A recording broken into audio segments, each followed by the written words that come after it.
Assalamualaikum warahmatullahi wabarakatuh. Berjumpa kembali dengan saya Novendi pada mata kuliah Moderasi Beragama.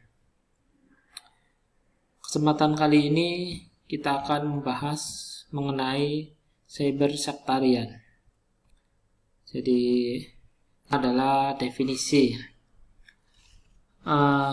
Mungkin istilah ini masih asing buat para mahasiswa, apalagi semester 1 ya. Dan perlu diketahui bahwa cyber sektarian ini terdiri atas dua kata. Yang pertama adalah cyber, ya, kemudian yang kedua adalah sektarian. Jadi kalau digabung cyber sektarian. Cyber itu artinya lingkungan atau dunia di mana komunikasi terjadi melalui jaringan komputer. Kemudian sektarian itu artinya anggota ya, atau pendukung atau penganut suatu sekte, mazhab yang picik atau terkungkung hanya pada satu aliran saja. Jadi ke sekte-sektean gitu ya. Jadi maksudnya ketika salah satu kelompok atau komunal atau komunitas atau orang itu hanya terfokus kepada satu sekte aja ya, yang kemudian dia memflurkan ya, apa yang menjadi pandangannya yang dianggap benar untuk mengajak orang lain melalui dunia maya ya, atau internet, entah itu melalui media sosial, website ataupun YouTube ya, atau yang lainnya, itu maka bisa dikatakan orang tersebut melakukan cyber sektarian gitu. Nah, istilah ini pertama kali dikenalkan oleh Profesor Thornton tahun 2003, yang pada waktu itu dilatar belakangi oleh adanya penindasan ya Muslim di Cina oleh pemerintah. Kemudian jika kita korelasikan dengan fenomena di Indonesia ya, yang menjadi masalah atau problem itu adalah dibagi menjadi 3. Yang pertama intra-Islam, yaitu dengan adanya aliran-aliran yang kalau di Indonesia itu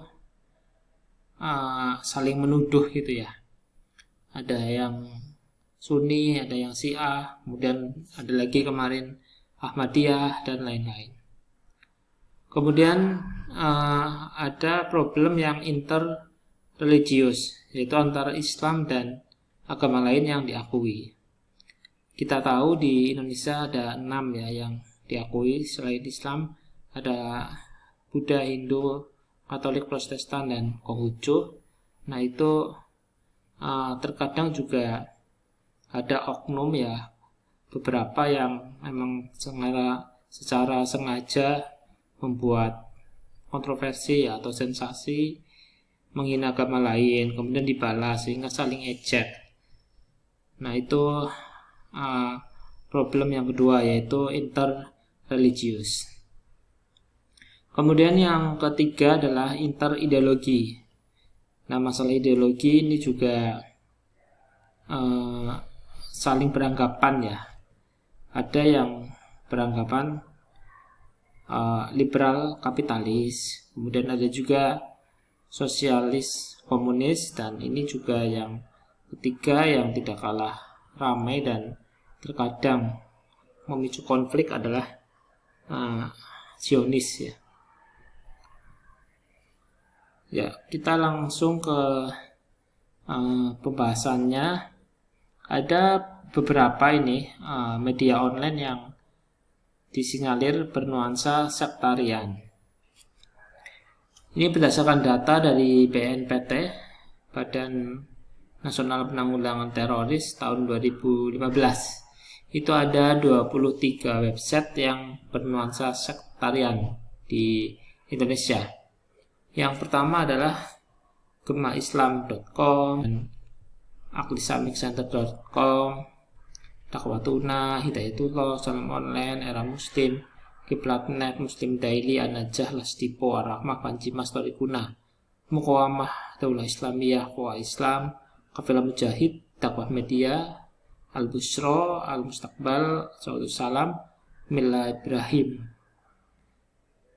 Ini yang berhasil dihimpun oleh BNPT ya. Jadi data ini udah lama, tahun 2015 ya. Yang waktu itu memang setiap tahunnya itu ada tren naik ya. Mulai dari tahun 2008, kemudian 2015, kemudian 2018 ini. Dan akhir-akhir ini juga kayaknya sudah tidak terbendung lagi itu website-website seperti ini. Tidak hanya yang tertera di sini ya, ada masih banyak lagi.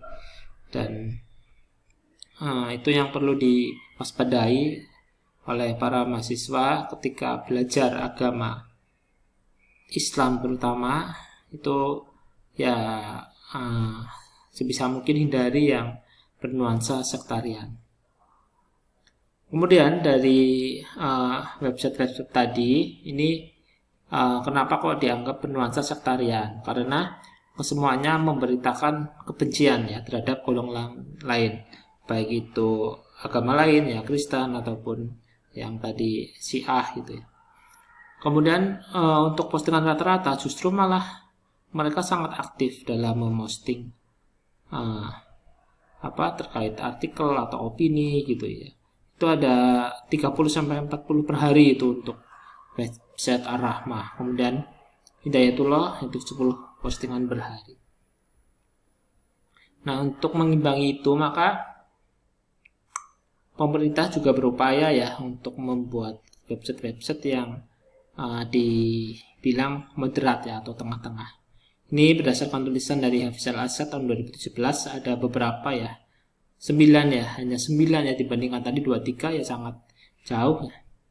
Yaitu diantaranya Jalan Damai, kemudian damai.id, Damai Indonesiaku, Media Online, Islam Moderat, Islam IB, Islam Rahmah, Kabar Islamiyah, Liputan Islam, dan Blog Indonesia Hoaxes. Ini yang dianggap moderat. Nah, hanya saja untuk frekuensi postingan itu sangat memprihatinkan dibandingkan dengan yang bernuansa sektarian tadi. Contohnya Islam moderat itu hanya 1 postingan per hari. Kemudian damai.id 2 postingan per hari. Nah, ini islamrahmah.com malah 1 postingan per bulan. Nah, ini kan tidak bisa mengimbangi website yang bernuansa sektarian tadi. Kemudian yang tadi ya, para penganut sektarian tadi ya, itu biasanya beraksi menggunakan snowball button ya untuk menjadikan adanya multiply effect ya melalui hashtag biasanya. Kemudian salah satu cara dari pemerintah untuk mengatasi itu ya blokir ya, satu-satunya cara. Yang punya kewenangan dalam hal ini adalah Kemenkominfo. Kemudian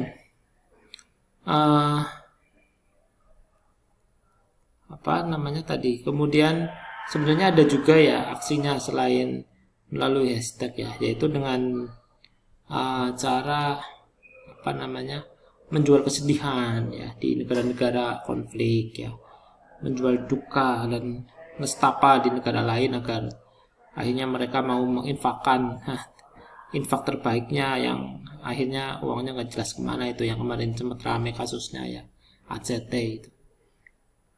Nah, kemudian di sini ada peran juga yang penting yaitu dari Majelis Ulama Indonesia. Sejauh ini MUI itu hanya baru mengeluarkan fatwa tentang penggunaan media sosial.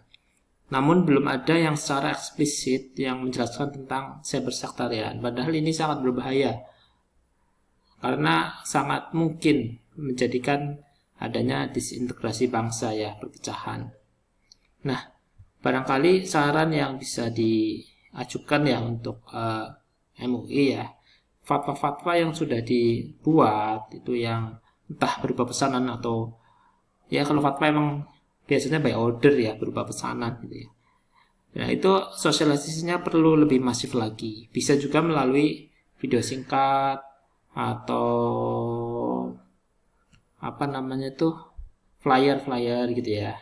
Jadi tidak hanya menjadi konsumsi akademisi saja, tapi masyarakat umum juga bisa ikut menikmatinya. Ya mungkin itu yang bisa dapat saya sampaikan.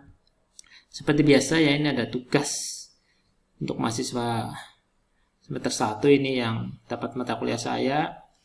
Ada analisis kasus ya, ini ada link kasus yang udah lama sebetulnya ya, waktu zamannya Gus Dur masih hidup ya, Kiai Haji Abdurrahman Wahid, tentang Israel Palestina. Nah itu silakan kamu analisis, kemudian nanti dikirim jawabannya melalui link Google Form yang saya bagikan melalui WhatsApp group. Itu saja yang dapat saya sampaikan, semoga bermanfaat dan saya doakan mahasiswaku menjadi orang yang sukses semua. Kurang lebihnya mohon maaf sekali lagi. Saya akhiri. Wassalamualaikum warahmatullahi wabarakatuh.